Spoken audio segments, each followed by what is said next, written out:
Ini plat nomornya, kode alam nih. Kronologi emak-emak tangkap sendiri terduga penipu travel umrah di depan kantor polisi Senen. Dua perempuan menangkap seorang pria yang diduga terlibat dalam penipuan travel umrah di Jalan Kramat Raya, Kecamatan Senen, Jakarta Pusat, pada Jumat, 13 Februari 2026, malam. Pria tersebut kemudian diserahkan ke pihak kepolisian. Kepala Kepolisian Sektor, Kapolsek, Senen Komisaris Widodo Saputro mengatakan, peristiwa itu terjadi pada pukul 20.45 waktu Indonesia Barat.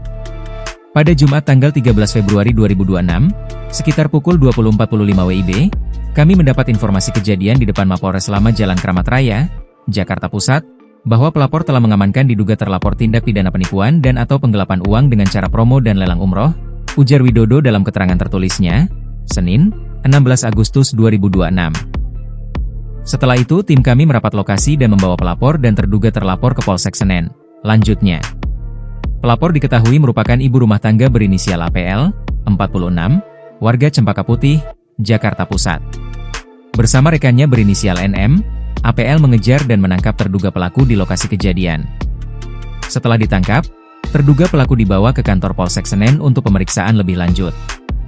Berdasarkan penelusuran Polsek Senen, kasus tersebut sebelumnya telah dilaporkan ke Polres Metro Jakarta Pusat. Untuk diketahui, kasus dugaan penipuan itu sudah dilaporkan ke Polres Metro Jakarta Pusat dengan nomor laporan LP B3472-2026 SPKT Polres Metro Jakpus, Polda Metro Jaya tertanggal 3 Februari 2026. Dalam laporannya, APL mencantumkan dua nama, yakni Jemi Mokodompit dan Juriala Sabuda. Keduanya diduga menipu dengan modus promo dan lelang paket umrah.